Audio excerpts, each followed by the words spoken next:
Hello dear students, আজকে আমি তোমাদের জন্য একটা নতুন ভিডিও নিয়ে এসেছি। আজকে তোমরা যারা স্কুল সার্ভিস কমিশনের এসএসটি পরীক্ষার প্রিপারেশন নিচ্ছ, তোমরা যারা ইংরেজি বিষয়ের উপর প্রিপারেশন নিচ্ছ, তোমাদের জন্য প্রিভিয়াস অর্থাৎ এসএসটি 2016 তার কোশ্চেন পেপারগুলো তোমাদের যদি জানা থাকে তাহলে প্রিপারেশন আমার মনে হয় আরো ভালো হবে। সুতরাং আমার চ্যানেলে আমি 2016 ইংরেজি এসএসটি 9-10 আমি প্রশ্নগুলো অলরেডি পার্ট ওয়াইজ আমি আপলোড করেছি যাতে ভিডিওটি বড় না হয়। তো আজকের এই পার্টে আমি আরো কিছু প্রশ্ন নিয়ে এসেছি। আজকের পার্ট ডি। তাহলে আজকে এই ভিডিওতে চলো দেখে নিই 2016 এসএসটি ইংরেজি কি কি প্রশ্ন এসেছিল। আজকে তাহলে দেখো 41 অর্থাৎ 41 নম্বর প্রশ্নটি কি আছে চলো দেখে নিই। Replace the underline with correct one.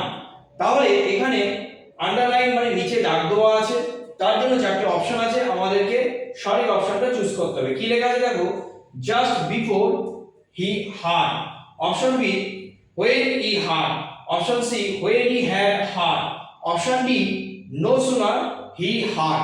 তাহলে এখানে যে চারটি অপশন আছে সেই চারটি অপশনের মধ্যে কোনটা সঠিক হবে? সঠিক অপশন হবে অপশন বি, যেখানে লেখা আছে দেখো when he had। Question number 42 বা 42 নম্বর প্রশ্নটা কি ছিল দেখো, which section has an error। তাহলে এখানে চারটি ভাগ আছে, কোন ভাগটা সঠিক হবে? a swarm of locusts has seriously damaged our crops, no error। তাহলে এখানে part B Q R S এই যে চারটি পার্ট আছে এই চারটি পার্টের মধ্যে কোনটা সঠিক হবে? যদি কোনো পার্টে ভুল থাকে পার্টিকুলার সেই পার্টটা কিন্তু আমাদের অপশন হবে, অর্থাৎ আমাদের সেটা যদি ভুল হয় সেই পার্টটা চুজ করতে হবে। আর যদি কোনো পার্টে ভুল না থাকে দেখো লেখা আছে এস মানে no error.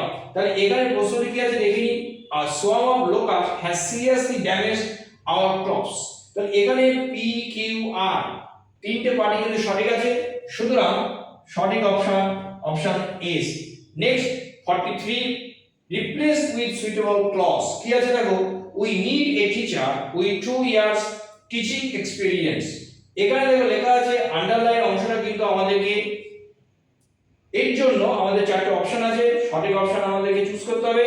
Option A with 2 years of teaching experience, option B who has 2 years teaching experience, option C whom we can provide 2 years teaching experience, option D which has 2 years teaching experience। তাহলে এখানে যে চারটি option আছে তার মধ্যে সঠিক option কোনটা হবে? সঠিক অপশন হবে অপশন বি, যেখানে দেখো লেখা আছে who has 2 years teaching experience। এর পরের এর পরের প্রশ্নগুলো চলো দেখে নিই।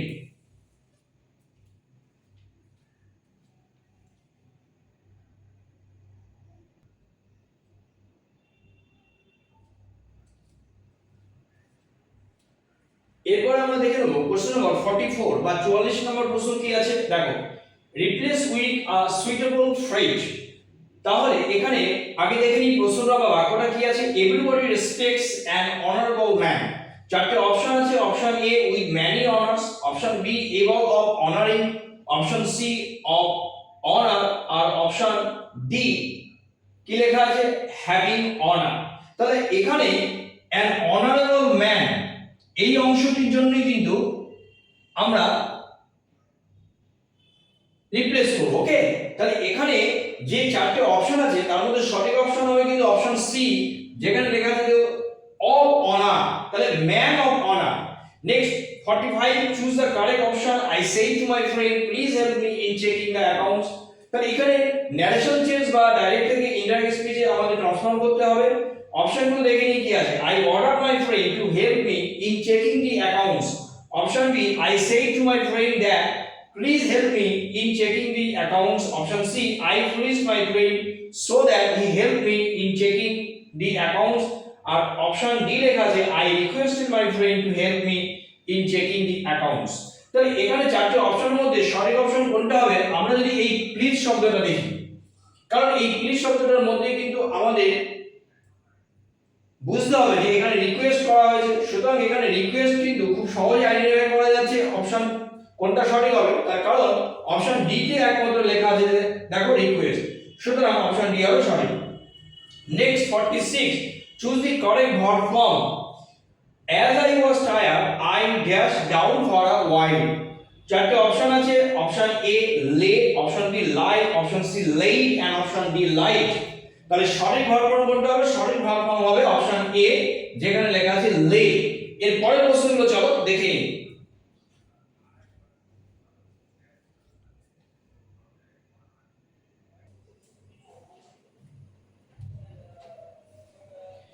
এবার আমরা দেখে নেব কোশ্চেন নাম্বার 47 কি আছে দেখো। Choose the correct form for the passive voice, let us forget the past. চারটি অপশন আছে দেখে নিই। Option A let the past and us be forgotten, option B let not the past be forgotten, option C we must let to forget the past, option D let the past be forgotten. তাহলে এখানে সঠিক option হবে option D, যেখানে লেখা আছে দেখো let the past be forgotten. 48 fill in the gap with correct one. He came to meet me dash planet. চারটে preposition আছে, অপশন এ আছে ইন, অপশন বি আছে অন, অপশন সি আছে অ্যাট এন্ড অপশন ডি আছে by. তাহলে সঠিক preposition হবে option C, যেখানে লেখা আছে দেখো at. Next 49, choose the correct one for joining. The burglar saw a policeman, he took to hills. এই দুটো বাক্যকে যোগ করতে হবে, জয়েনিং করতে হবে। তাহলে আমাদের অপশনগুলো কি কি আছে দেখে নিই। দেখো, the burglar on seeing his heels took a policeman with him, option B seeing a policeman the burglar took to his heels, or option C seeing a policeman the burglar flicked up heels and took off, option D when the burglar see the policeman and কমা আছে দেখো he take to his heels। তাহলে এখানে চারটি অপশনের মধ্যে সঠিক option হবে option, যেখানে দেখো লেখা আছে অপশন বি দেখো seeing a policeman the burglar took to his heels। তার কারণ এখানে দেখো burglar saw, তাহলে burglar পুলিশম্যানকে দেখেছে, তারপরে সে কিন্তু সেখান থেকে চলে গিয়েছে বা পালিয়ে গিয়েছে। তাহলে seeing a policeman the burglar took to his heels, সঠিক অপশন অপশন বি। এর পরের প্রশ্নগুলো চলো আমরা দেখে নিই কি আছে।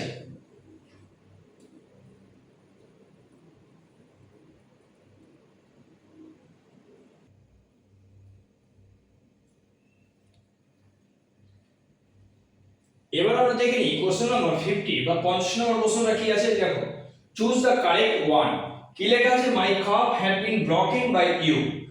তাহলে এখানে যে অপশনগুলো আছে আমরা খুব সহজেই বুঝতে পারছি যে এখানে ভয়েস চেঞ্জের কথা বলা হচ্ছে। তাহলে option A you have broken my cup, option B you had broken my cup, option C by you was my cup broken and option D you had taken my broken cup. তাহলে এখানে প্রশ্নটা ছিল কি স্টেটমেন্টটা my cup had been broken by you, সুতরাং এটা past perfect tense এবং প্যাসিভে ছিল। তাই আমাদের জন্য সঠিক অপশন হবে অপশন বি, যেখানে লেখা আছে দেখো you had broken my cup. Next 51, choose the correct option to make an imperative mood. Okay, Rina waters the plants. এটা কিন্তু একটা ইন্ডিকেটিভ মুডে আছে। এখানে আমাদের চারটি অপশন আছে। Option A does Rina water the plants, option B Rina water the plants, option C if Rina waters the plants they will prosper and option D Rina should not water the plants. তাহলে রিনা ওয়াটার্স দ্য প্ল্যান্টস এই indicative mood বা এই স্টেটমেন্টটাকে যদি আমরা imperative মুডে transform করি তাহলে সঠিক অপশন হবে অপশন বি, যেখানে লেখা আছে দেখো Rina water the plants. Okay, next 52nd, pick the correct one for the incorrect sentence. ভুল একটা বাক্যের জন্য আমাদের সঠিক বাক্যটি চুজ করতে হবে। চারটি অপশন আছে, আগে দেখে নিই বাক্যটি কি আছে। he can speak the english fluently like english। কি লেখা আছে দেখো he can speak the english fluently like english। তাহলে বাক্যটা ভুল আছে। আমাদের চারটি অপশন আছে he can speak english like english, option b he can talk english fluently like the english, option c he can speak english fluently like the english and option d he can speak the english fluently like the english। তাহলে সঠিক কোনটা হবে? সঠিক কোনটা হবে তাহলে যাওয়ার আগে আমরা একটুখানি বুঝি নিই।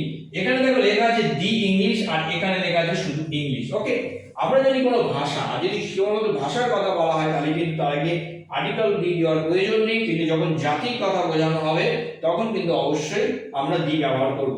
সুতরাং এখানে এই যে দি ব্যবহার করা আছে এটা ভুল আছে, আর এখানে কিন্তু দিটা চলে আসবে, মানে ইংরেজি সে বলে ইংরেজদের মতো যাদের মাতৃভাষা ইংরেজি। সুতরাং এখানে যে চারটি অপশন আছে সেই চারটি অপশনে আমরা যদি দেখি অপশন সি কি লেখা আছে দেখো he can speak English fluently like the English.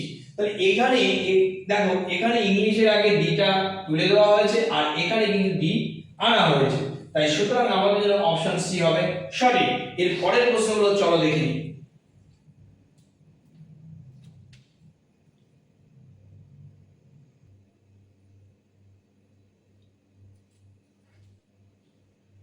এবার দেখো তোমরা 53 নম্বর প্রশ্নটা কি আছে দেখো, choose the correct option, he loves himself. অপশনগুলো দেখতে, তোমরা অপশনগুলো দেখে বুঝতেই পারছো নিশ্চয়ই, এটাও কিন্তু একটা ভয়েস চেঞ্জ।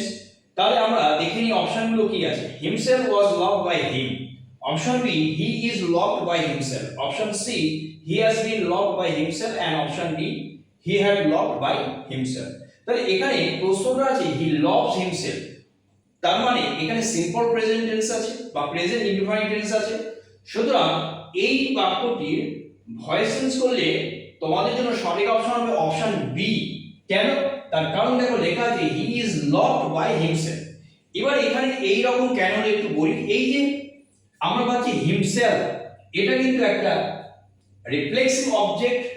এই রিফ্লেক্সিভ অবজেক্টের জন্য কিন্তু আমরা বাই দিয়ে সেই রিফ্লেক্সিভ অবজেক্টটাকে আমরা ব্যবহার করি। আর যেহেতু লভস আমরা বুঝতে পারছি সিম্পল প্রেজেন্ট টেন্সে আছে, সুতরাং সাহায্যকারী ক্রিয়াপদ is. Okay, next 54, choose the correct option বা পেয়ার অফ দি অল্টারনেটিভস। কি লেখা আছে দেখো, I dash who dash my watch. দুটো শূন্যস্থান আছে এবং প্রত্যেকটা অপশনে দেখো দুটো করে শব্দ আছে। আমাদেরকে চুজ করতে হবে সঠিক কোনটা। অপশন এ কি লেখা আছে দেখো, ওয়ান্ডার আর স্টোন লেখা আছে। অপশন বি, ওয়ান্ডার আর স্টিল লেখা আছে। আর option C, wonder and stone লেখা আছে। আর অপশন ডি লেখা আছে ওয়ান্ডার এন্ড স্টোন। তাহলে এখানে I dash who my watch, তাহলে এখানে কোনটা সঠিক হবে? সঠিক কিন্তু হবে অপশন ডি। এখানে দেখো লেখা আছে, কি লেখা আছে দেখো, ওয়ান্ডার স্টোন। কেন এরকম হলো দেখো, তাহলে স্টোল কোথা থেকে এসেছে দেখো, স্টোল স্টিল থেকে এসেছে, তার মানে চুরি করা, এবং পাস্ট টেন্স আছে। কিন্তু কেন প্রথমটা দেখো ওয়ান্ডার, এটা কিন্তু প্রেজেন্ট টেন্সে আছে। প্রেজেন্ট টেন্স মানে প্রেজেন্ট বা ভার্ব ফর্ম আছে, রুট ভার্ব ফর্ম আছে, আর স্টোল কিন্তু পাস্ট টেন্সে আছে। কেন এরকম হলো? তোমরা জানো যে ভার্বস অফ স্টেট ভার্ব বলতে পারো বা ভার্বস অফ ফিলিংস বলতে পারো। সাধারণত এগুলো কিন্তু প্রথমত তোমরা জানো যে এর প্রগ্রেসিভ ফর্ম হয় না, এবং বেশিরভাগ ক্ষেত্রে কিন্তু এর সিম্পল প্রেজেন্ট টেন্সে আমরা কিন্তু ব্যবহার করি। তাই প্রথমটা কিন্তু ওন্ডারই হবে, আর পরেরটা কিন্তু স্টোল পাস্ট টেন্স, যেহেতু চুরি করেছিল বই হাতে, তাই সুতরাং আমাদের অপশন ডি সঠিক। Next question 55, choose the correct option to make the subjunctive mood. দেখো এই সাবজাংটিভ মুডটা কি? তোমরা তো ইন্ডিকেটিভ মুড বা ইম্পারেটিভ মুড বা সাবজেক্টিভ মুড যদি তোমরা পড়ো, সেখানে কিন্তু এই সাবজাংটিভ মুডটা তোমরা অবশ্যই পাবে, এবং প্রত্যেকটা মুডই তোমাদের ভালো করে পড়া উচিত। এখন সাবজেক্টিভ মুড মানে কি? যদি আমরা খুব সহজ সরলভাবে বুঝি, সাবজেক্টিভ মুড একটা সাবজেক্ট বা সাম বা যে কাজ করবে বাক্য, তার যে ভাবনা অনুভূতি। এখন আমরা যদি আরো সহজ করে বলি, এই সাবজেক্টিভ মুডের মধ্যে কখনো ডাউটস, সাবজেক্ট ডাউটসকে এক্সপ্রেস করে, কখনো পসিবিলিটি, কন্ডিশন, এরকম বিভিন্ন। তাহলে এখানে আমরা যদি প্রশ্নটাকে দেখে নিই, রিনা রিড ইওর বুকস থরলি, এই প্রশ্নটা অনুসারে যে চারটে অপশন আছে আমাদের, তার মধ্যে সঠিক কোনটা হবে? অপশন এ লেখা দেখো, রিনা reads her books thoroughly. Option B, Rina should read her books thoroughly. Option C, Rina, why are you not reading your books thoroughly?